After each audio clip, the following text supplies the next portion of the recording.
سو مختلف گروہوں نے اس بارے میں باہم اختلافات ڈال لیا. سو ان ظالموں کے لیے ایک پردار دن کے عذاب سے بڑی خرابی ہے. پردار دن کا معنی بھی قیامت ہے. قیامت کے دن ان ظالموں کے لیے ایک پردار دن کے عذاب سے بڑی خرابی ہے. یہ لوگ بس قیامت کا انتظار کر رہے ہیں، قیامت کا انتظار کر رہے ہیں. تم سچے ہو تو ملاؤ قیامت کو، منگاؤ. جب قیامت آ جائے گی تو سب کے حال معلوم ہو جائے گا کہ کون کیا تھا، کہ وہ ان پر وہ دفتن آ پڑے اور ان کو خبر بھی نہ ہو. اللہ کے حکم سے قیامت آئے گی، ایک دم دفتن آ پڑے اور ان کو خبر بھی نہ ہو. تم دنیا میں دوست، تمام دنیا دوست اس روز ایک دوسرے کے دشمن ہو جائیں گے. تو دوست کے بارے میں تو بتائے، تمام دنیا دوست اس روز ایک دوسرے کے دشمن ہو جائیں گے. نیکیاں مانگتے پھریں گے، نیکیاں بجد خدا سے ڈرنے والوں کے لیے، جو اللہ سے نفرت کر کے دنیا میں اپنا دوست بنا کے ایک کٹا رہتے تھے، وہ آپس میں ایک دوسرے کے دشمن ہو جائیں گے. تمام دنیا دوست اس روز ایک دوسرے کے دشمن ہو جائیں گے بجد خدا سے ڈرنے والوں کے لیے. اللہ سے ڈرنے والوں کے لیے کل قیامت کے دن ان کو کوئی خوفناک ایسا عذاب، ایسا ڈر محسوس نہ ہوگا. اور مومنین کو حق تعالیٰ کی طرف سے ندا ہوگی کہ اے میرے بندو، تم پر آج کوئی خوف نہیں اور تم غمگین ہوگے. دیکھو قیامت کے دن اللہ تعالیٰ مومنوں کے لیے، مسلمانوں کے لیے نہیں. دیکھو مومن بول رہے یہاں پر. دنیا میں تو ہم مسلمان ہیں، اللہ کے ہاں مومن ہونا چاہیے، متقی ہونا چاہیے. تو اللہ تعالیٰ یہاں پر اس لیے بولتے مومن، اور مومنوں کو حق تعالیٰ کی طرف سے ندا ہوگی کہ اے میرے بندو، تم پر آج کوئی خوف نہیں اور نہ تم غمگین ہوگی.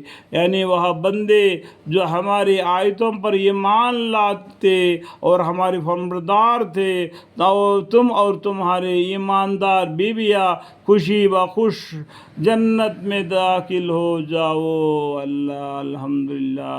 اس کے بعد میں اللہ تعالیٰ بولتے یعنی وہ بندے جو ہماری آیتوں پر ایمان لائے تھے، جو قرآن پر ایمان لائے تھے، اس سے پہلے جو پیغمبر آئے تھے ان کی کتابوں پر ایمان لائے تھے اور ہمارے فرمانبردار تھے، اللہ کے فرمانبردار تھے، اللہ کے حکم کو ماننے والے تھے، تو تم اور تمہاری ایماندار بیویاں، تو ایماندار بچے، ارے سب کچھ خوشی بخوش جنت میں داخل ہو جاؤ. الحمدللہ رب العالمین. اللہ کا لاکھ لاکھ شکر ہے، اللہ نے مومنوں کو کس طریقے سے بچا لیا. ان کے پاس سونے کے رکابیاں اور گلاس لائے جائیں گے. جو جنت میں جائیں گے ان کے بارے میں اللہ تعالیٰ بولتے ہیں ان کے پاس سونے کے رکابیاں اور گلاس لائے جائیں گے. یعنی غلامان لائیں گے، غلامان جو جنتی آدمیوں کو جو خدمت گزاری کرنے والے ہیں، یعنی غلمان لائیں گے. اور وہاں چیزیں ملیں گی جن کو جی چاہیں گے. وہاں مطلب کیا ہے؟ جنت میں. وہاں کیا معنی کیا ہے؟ وہ جنتی آدمیوں کو وہاں یعنی جنت میں وہ چیزیں ملیں گی جن کو جی چاہیں گا، اور جن سے آنکھوں کا لذت ہوگی، ان کو آنکھوں کی لذت ہوگی. اور تم یہاں ہمیشہ رہو گے، یعنی قیامت میں ہمیشہ رہیں گے.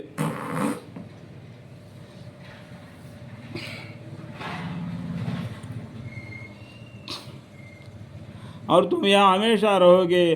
اور ان سے کہا جائے گا کہ یہ وہ جنت ہے جس کے تم مالک بنا دیے گئے، یہ وہ جنت ہے جس کا تم مالک بنا دیے گئے. وہ اپنے نیک اعمال کے عوض میں، جو نیک اعمال دنیا میں کر رہے تھے، ان کے اعمال کے بدلے میں تم کو جنت کا مالک بنا دیا اور غلامان بھیج دیا تمہاری حفاظت، تمہاری خدمت گزاری کے لیے. اور تمہارے لیے اس میں بہت سے میوے ہیں جن میں سے کھا رہے ہو۔ یعنی جنت میں بہت سے میوے ہیں، جو جو چاہیں گے اللہ تعالیٰ ان کو دے گا۔ بے شک نافرمان یعنی کافی لوگ عذاب دوزخ میں ہمیشہ رہیں گے۔ جو کافی لوگ دنیا میں اپنے آپ کو جو شیطان کے حوالے کر دیا، شیطان کے بہکام میں آ کر اسلام سے الگ ہو کو ایک اللہ کا بجائے وہ بہت سے خداؤں کو پکارا، بے شک نافرمان یعنی کافر لوگ عذاب دوزخ میں ہمیشہ رہیں گے۔ اللہ تعالیٰ ہمیں دوزخ سے عذاب سے حفاظت فرمائے اور اچھے کام کر کے اللہ کے رحمت سے، اللہ کے فضل و کرم سے جنت پہ جائے۔ اللہ ہمیں گناہ کو معاف فرمائے۔ اللہم اغفر، اسی طریقے سے میری بیوی، میرے بچے، میرے پورے خاندان وسیلہ تا قیامت نسل با نسل، نسل با نسل، ان سب کے حق میں میں ابھی معافی مانگتا ہوں۔ اللہم اغفر لی، یا اللہ اس معافی کا بدولت ہم سب کو معاف فرما دے، میرے پورے خاندان وسیلہ کو تا قیامت نسل با نسل ان سب کو یا اللہ معافی کے درخواست کرتا ہوں۔ اگر وہ معافی مانگے نہ بھی مانگے تب بھی میں ان کے حق میں معافی مانگتا ہوں۔ اللہم اغفر لی، اللہم اغفر، یا اللہ میری دعا کو قبول و منظور فرما دو مالک، آمین۔